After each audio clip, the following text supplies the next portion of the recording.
The state of Florida is currently fending off multiple lawsuits over its use of book bans in order to erase LGBTQ people under what's known as the Don't Say Gay law. And the state is arguing now that the First Amendment does not apply to government-owned buildings like school libraries. Okay, so let me give you the details, because this is crazy. Now, following the ban of the book, And Tango Makes Three, and others from the school library, Penguin Random House, 5 authors, 2 parents, and the nonprofit group PEN America sued the Escambia County School Board in federal court under constitutional grounds. So this happened actually back in May, and the lawsuit alleges that the school board banned and restricted these books based on their disagreement with the ideas expressed in those books, specifically the fact that it's LGBTQ plus penguins, apparently. But again, other books that have LGBTQ plus themes. And so they say that this violates the 14th and First Amendments. So that book specifically deals with a true story about 2 male penguins that raise a hatchling together, which should be not at all controversial.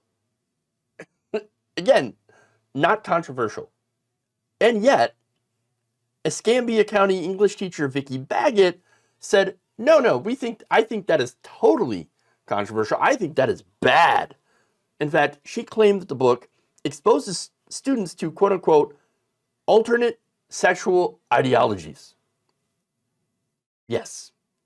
She further went to explain that a second grader would read the book and the idea would pop into that second grader's mind that these are 2 people of the same sex that love each other.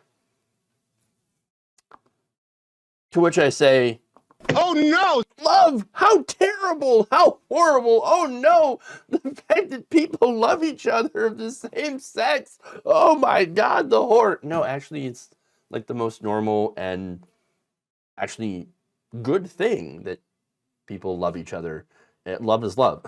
I mean, but apparently now she's like, only the kind of love that I like should be considered to be love. That's right. Only the love I like. I hate everything else. I hate. So that's what she's pushing. She's pushing hate. That's the opposite of love. Okay. Now the school board unfortunately agreed with her, with member David Williams being quoted as saying, the fascination is still on those 2 male penguins. Who's the ones fascinated by these male penguins? Oh, right, that would be every right-winger blowing their stack over the fact that there are 2 penguins that are gay and are raising a hatchling together. Oh my God. Once again, the horror, right? So he said, I'll be voting to remove the book from our libraries, and that's what they did. Absolutely ridiculous. Now, the lawsuit's pending. It's still ongoing, and the state of Florida has decided that they're going to jump right up in it. In fact, Florida Attorney General Ashley Moody got involved and filed her own submission to this. And basically, her argument is that the case should be dismissed because the First Amendment does not apply to public school libraries. That's right. Public school libraries, not a free speech zone. No free speech allowed. Wait, isn't that the whole point of free speech? To have the government not block your point of view because they disagree with it? Now, in Moody's filing, according to Popular Info, Florida argues the purpose of public school libraries is not to convey different ideas, things that are, different points of view or anything like that. No. It's to convey the government-approved message. And that can be accomplished through the removal of speech that the government disapproves of. The issue of what books are allowed to be carried by school libraries, Florida states, should be settled at the ballot box.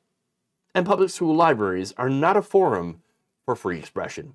You take that free expression and we're going to shut that down. That's what we're going to do. No free expression for you in this government building. Wait, the whole First Amendment, the whole purpose of it is to prevent government from censoring crushing speech that it doesn't agree with. But apparently, according to Florida, it doesn't apply here in this government building. No free speech for you, sir, if we don't approve of it. Okay. Furthermore, argues that libraries are instead a form of government-approved speech. Wow. It's like this whole idea that, the right wing being champions of free speech is actually just a gigantic lie, and they want to censor things they disagree with. Who knew?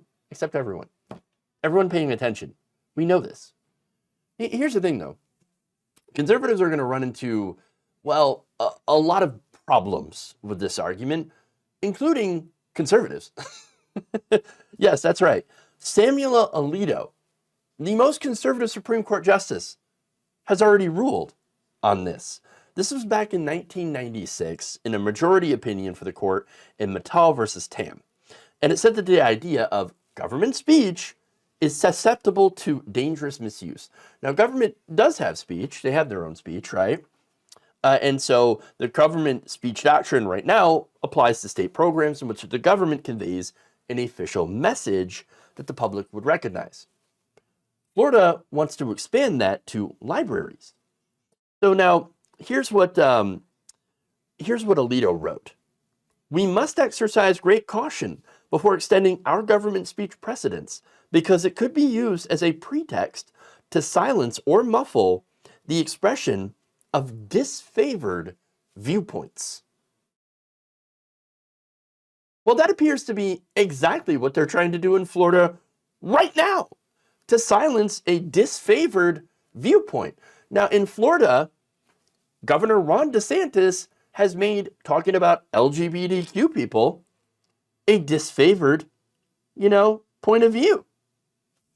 Talking about racism, can't talk about that. Disfavored point of view.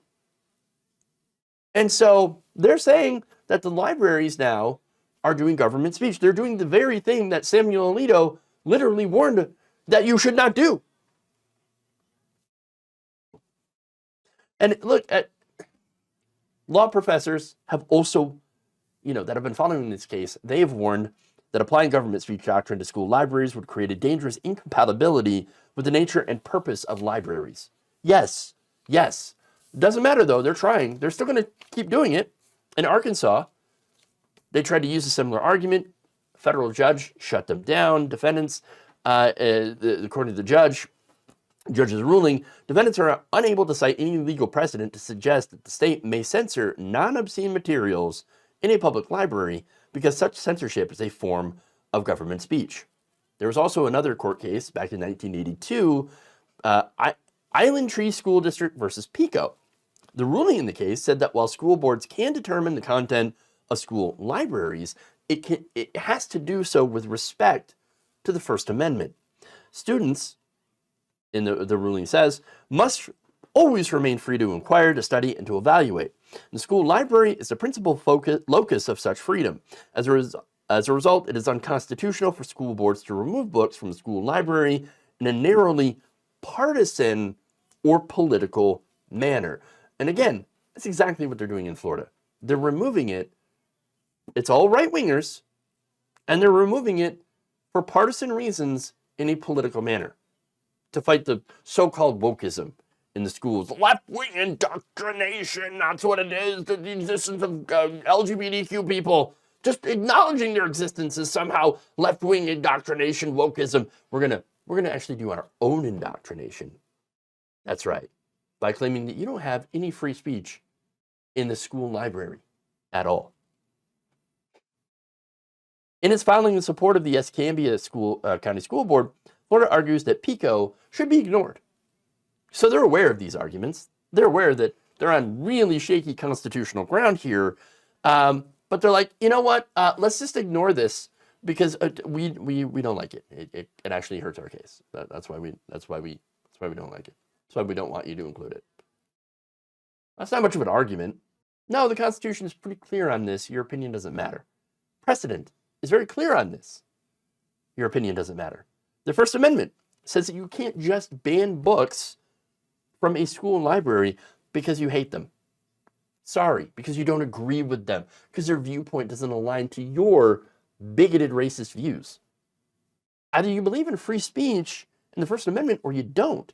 You believe in censorship and authoritarianism. Which one? Which one is it, Republicans? Which one do you actually believe in?